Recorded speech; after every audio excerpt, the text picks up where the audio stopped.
안녕하세요 여러분, 치과부부입니다. 저번에 이제 치과 건강보험에 대해서 한번 알아봤었는데 오늘은 사보험에 대해서 한번 알아볼까요? 평소 이제 뭐 치과 보험 이런 사보험에 대해서 들려고 생각해 보신 적 있어요? 저요? 네.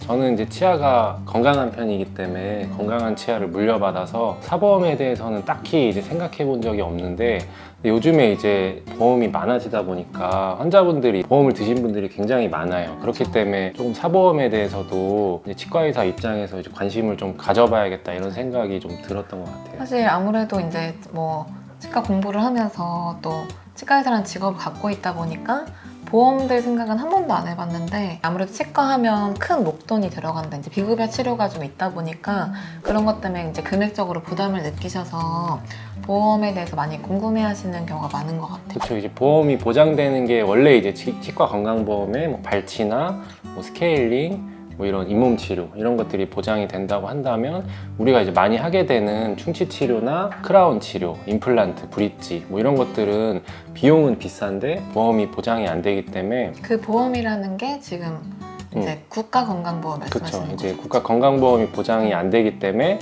우리가 이제 사보험을 가입해서 이제 보장을 받는 거죠. 네, 그래서 오늘은 국가건강보험 말고 이제 여러분들이 흔히 이제 치과보험이라고 표현하시는 치과 사보험에 대해서 한번 알아보고 실제로 이 사보험을 드는 게 필요할 것인지 그런 거에 대해서 저희 의견을 얘기해 보도록 하겠습니다.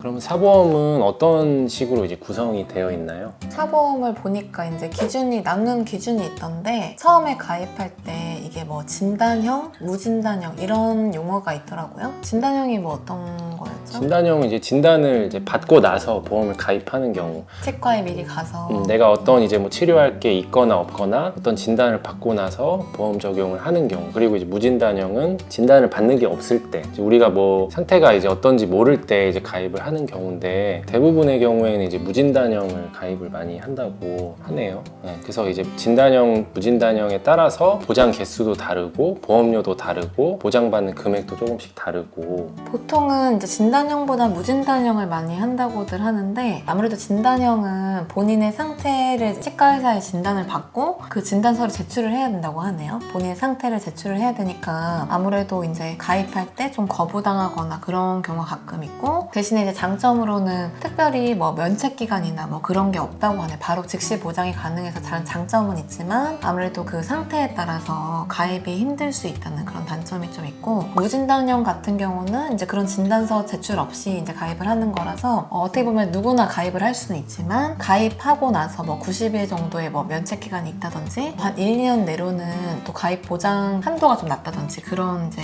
조건들이 여러 가지가 붙어서 장단점이 있는 것 같아요. 그럼 이제 보장되는 이제 치료 종류가 이제 따로 있나요? 그 용어를 또 보니까 쉽게 뭐 보존치료, 보철치료 이렇게 나눠놨더라고요. 근데 우리가 사실 저희 치과의사 입장에서는 보철은 보철물이 들어간 치료를 말하는 건데 이제 그 보험사에서는 쉽게 이제 보존치료는 치아를 계속 보존하면서 치료를 하는 거, 치아에다가 뭔가 하는 치료를 보존치료로 부르는 것 같고 보철치료는 이제 치아를 상실했을 때 뭐 임플란트라든지 틀니나 브릿지? 브릿지 같이 중간에 이제 상실된 부분이 있을 때 그런 치료를 보철치료라고 부르는 것 같아요. 저 이제 보존치료 항목이랑 보철치료 항목이 뭐 보장 내용이 다르고 면책이나 뭐 이제 감액 내용이 조금씩 다르고 그거를 이제 따로 가입할 수도 있고 아니면 통합해서 가입할 수도 있고 하기 때문에 이게 이제 연령이나 본인 이제 맞춤형으로 어떤 걸 가입할지 이런 것도 이제 정할 수가 있겠죠.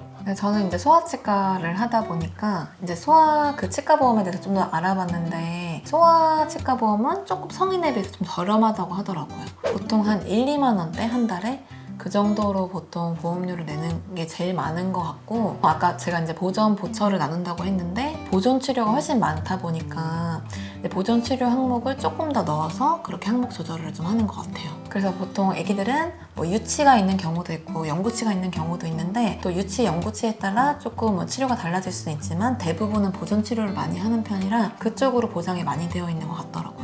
성인 같은 경우에는 뭐 보존 치료만 많은 게 아니라 보철 치료도 함께 많이 해야 되기 때문에 보험 가입하면은 보험 금액도 소아에 비해서는 조금 높은 편이고 보통 한 3만 원 뭐 이렇게 드는 편이고 그 연령대에 맞게 어떠한 이제 보장을 내가 받아야 되는지에 따라서 보험 가입을 하면 될 것 같은데 실제로 이제 치과 보험을 알아보게 되면 굉장히 이제 세세하고 보장 내용도 굉장히 복잡하기 때문에 처음에 이제 가입을 할 때는 뭐 당연히 이제 보장을 받겠구나라고 생각을 하지만 실제로 이제 치료하는 원인에 따라서 이제 보험 보장을 받을 수도 있고 못 받을 수도 있는 그런 면이 많기 때문에 이런 것들이 굉장히 어려운 측면이 많습니다. 실제로 이제 보존 치료의 뭐 대표적인 크라운 치료를 예를 들면 이전에 크라운이 파절돼서 뭐 새로 크라운을 했는데 내가 이제 보험사에 알아보니까 보험 적용이 안 된다 이런 경우가 굉장히 많고 실제로 이제 크라운 내부에 뭐 치아가 이제 우식이 있어야 보험 보장이 이루어지는 경우 이런 경우에도 뭐 내가 보험 보장을 받을 줄 알았는데 보장을 못 받는 경우가 많고 이제 보철 치료의 대표적인 뭐 임플란트 경우 예를 들면은 나는 이제 임플란트를 이제 심었을 때를 기준으로 보험 보장을 받을 줄 알았는데 실제로 이제 약관에 보면 이제 발치 시점 이를 뺀 시점에 내가 보험 적용을 받기 때문에 아까 말했듯이 뭐 면책 기간이나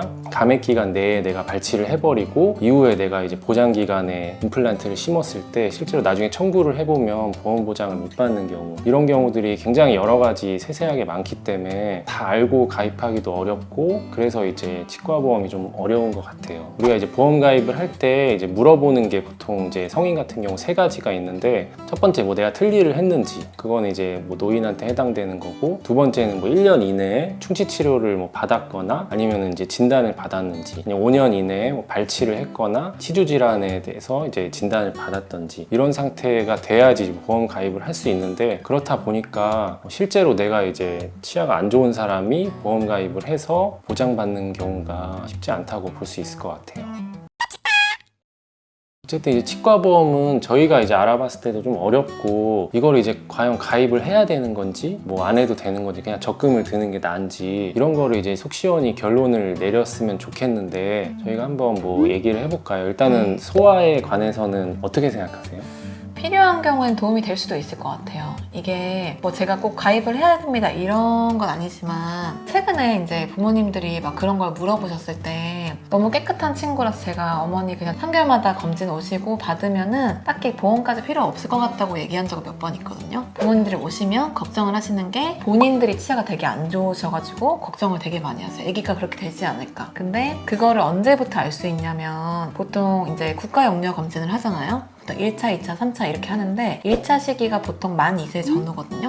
근데 그때 오면은 보통 대부분 이제 좀 알 수 있어요. 그때 와서 충치가 좀 빨리 생기거나 그런 걸 보면은 이제 앞으로 이 친구가 어떻게 될 것인지 대충은 알 수 있고 뭐 그때부터 또 부모님이 관리 잘 해주시면 당연히 좋아지는 경우도 분명히 있지만 그때부터 뭐 양치 습관, 뭐 식습관 이런 것들이 좀 보이기 때문에 초기에 이제 갔을 때 검진을 받았을 때 뭔가 그런 위험성이 좀 있다고 이제 판단을 들었다. 그러면은 보험을 한번 생각해 보는 것도 나쁘지 않지 않을까.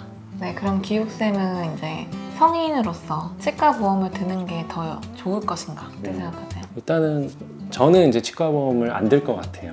왜냐하면 제가 보험을 매달 뭐 3만 원씩 납부를 해서 이득을 볼 거란 생각이 안 들기 때문에 그러고 결론적으로는 뭐 100% 이제 들어라 들지 말아야 된다는 아니지만 상황에 따라 좀 다르겠죠. 일반인들 기준으로 본다면 이 보험 가입 기준 자체가 문제가 없는 상태에서 이제 가입을 한다가 전제 조건이기 때문에 그렇게 되면 내가 이제 매달 납부를 해서 뭐 1년에 생기는 충치 개수가 성인 같은 경우에는 평균 뭐 1개 뭐 이 정도 생긴다고 한다면 이거를 이제 뭐 1~2개 정도 보장을 받으려고 매달 이제 납부를 하는 거는 어떻게 보면 이제 일반 평균적인 성인들 기준에서는 안 드는 게 낫고 차라리 이제 그 돈을 모아서 나중에 치과 치료비를 내는 게 이득이다. 그래서 이제 일반적인 기준에서는 안 드는 게 낫다고 말씀을 드리고 싶고요. 대신에 이제 내가 충치가 많이 생기고 잇몸도 안 좋고 내가 나중에 이제 나이가 들수록 치과 치료비가 어마어마하게 나올 것 같다. 이런 경우에는 사실 저는 드는 게 낫다고 생각을 합니다. 근데 이것도 좀 어려운 게 그러려면 내가 이제 치과에 가서 진단을 받았어야 되는데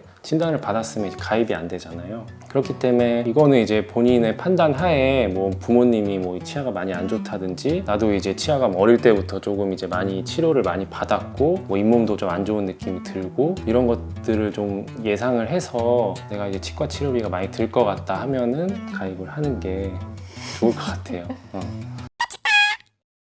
우리가 이제 보험이라는 거는 어떻게 보면은 큰일을 대비하는 거잖아요. 네. 암에 걸렸을 때 내가 이제 잘 살다가 갑자기 암에 걸리면 내가 뭐 이제 금전적으로도 위태로워지고 경제적으로도 위태로워질 수 있으니까 보험을 드는 게 이제 그런 목적인데, 치아보험 같은 경우 우리가 꾸준하게 이제 관리하는 측면이 더 많기 때문에 그런 걸 위해서 미리 돈을 낸다? 이거는 이제 보험의 그런 취지랑은 조금 이제 다른 것 같아서, 어쨌든 이런 것들을 잘 알아서 고민하는 데 도움이 되셨으면 좋을 것 같습니다.